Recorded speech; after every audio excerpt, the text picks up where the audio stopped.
Police team पर हमला कर 5 दिन पहले भागे हिस्ट्री शीटर फिरोज खान सहित 10 आरोपियों के अवैध निर्माणों पर गुरुवार को प्रशासन का बुलडोजर चला। यूआईटी ने मंत्राका क्षेत्र के कमल का बास में सरकारी जमीन पर अवैध कब्जों को 3 दिन पहले चिन्हित कर नोटिस दिए थे। इनमें आरोपियों को खुद अतिक्रमण हटा लेने के निर्देश दिए थे। नोटिस की अवधि समाप्त होने पर प्रशासन ने अतिक्रमणों को ध्वस्त करने की कार्रवाई की। एडिशनल एसपी तेजपाल सिंह ने बताया कि पैमाइश में फिरोज खान पुत्र खुर्शीद सहित 10 लोगों के पक्के निर्माण सरकारी जमीन पर मिले हैं, जिन्हें आज यूआईटी की मदद से तोड़े गए। इस दौरान कई थानों की पुलिस और भारी पुलिस लवाजमा मौके पर तैनात रहा। कार्रवाई के दौरान एसडीएम प्रतीक जुईकर को मजिस्ट्रेट लगाया गया। वैशाली नगर थानाधिकारी सीताराम सैनी ने बताया कि फरार हिस्ट्री शीटर फिरोज की तलाश में अलग अलग टीमें लगी हुई हैं।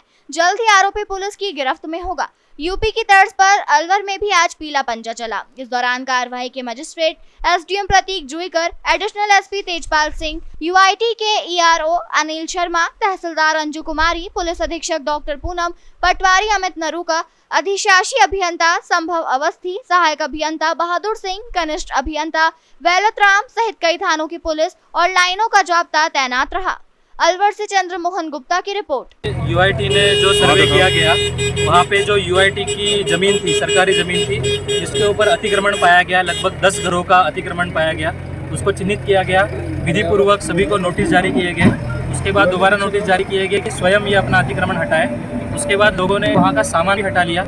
इससे ये प्रतीत होता है कि वो जानते थे कि ये सरकारी ज़मीन पे अतिक्रमण था और आज नियमानुसार यूआईटी के द्वारा ये अतिक्रमण हटाया जा रहा है। और यहाँ पे लगभग 100 के ऊपर का पुलिस जाब्ता भी अवेलेबल है। जिला कलेक्टर सर और एसपी सर के निर्देशन में ये कार्रवाई अभी की जा रही है। उसमें हम लोग दे रहे हैं और जो जहाँ तक सरकारी ज़मीन है उसको खाली कराया जा रहा है। यहाँ पर कोई भी गड़बड़ नहीं हो, इसके लिए पर्याप्त संख्या में पुलिस बल तैनात किया गया है। आधा दर्जन से अधिक यहाँ थानाधिकारी उपस्थित हैं और उन सबके 10-10 आदमी का जाब्ता है लगभग, और आरएसी क्यूआरटी सभी फोर्स तैनात किया गया है। आसपास भी उतना ही फोर्स अलग में रखा गया है। फिरोज के खिलाफ कौन से मुकदमे हैं? कब से हिस्ट्री शीटर है? इसके परिवार के दूसरे लोगों के खिलाफ कोई मुकदमे हैं? बेसिकली इस पर दर्जन वर्ष से अधिक मुकदमे हैं जो हमारे अब तक नॉलेज में आए हैं। मध्य प्रदेश में भी कुछ मुकदमे हैं और यहाँ पर भी लूट, रंगदारी, मारपीट, आत्महत्या का प्रयास, ये सब मुकदमे इसकी उसमें प्रोफाइल में है। इसके परिवार के खिलाफ भी है? किसी के परिवार के खिलाफ ऐसा भी नोटिस में नहीं आया, उसका भी हम एग्जामिनेशन कर रहे हैं। मन्ना कहा यहाँ आसपास के कई और जो हिस्ट्री शीटर हैं, उनके बदमाश हैं, उनकी भी क्या इस तरीके की जांच करवाई जाएगी? वहाँ भी कार्रवाई होगी? बिल्कुल, जो सरकारी जमीन है सब मुक्त कराई जाएगी। जो भी कोई भी सरकारी जमीन पर काबिज है वो सरकार के ही कब्जे में रहेगी, चाहे वो राजनेता हो चाहे। कानून में इस तरह की कोई परिभाषा नहीं है और कानून से बड़ा कोई नहीं है। कानून अपना काम कर रहा है। जो जिन 10 लोगों के मकान तोड़े जा रहे हैं वो फिरोज के परिवार के ही हैं, अलग भी हैं? बेसिकली इस तरह से हमने नहीं किया। हमने तो जो ईआईटी ने नापतोल की है, जो सरकारी जमीन में आए हैं उन सब मकानों को कितना जाब्ता फिलहाल यहाँ? लगभग 100 से अधिक का जाब्ता भी तैनात है मौके पर। सर, लोग एक सवाल कर रहे हैं कि जैसे हिस्ट्री सीटर जो था फिरोज, वो कोई दूध बेचने वाला तो था नहीं। पुलिस के 4 लोग आके उसको गिरफ्तार करने लगे।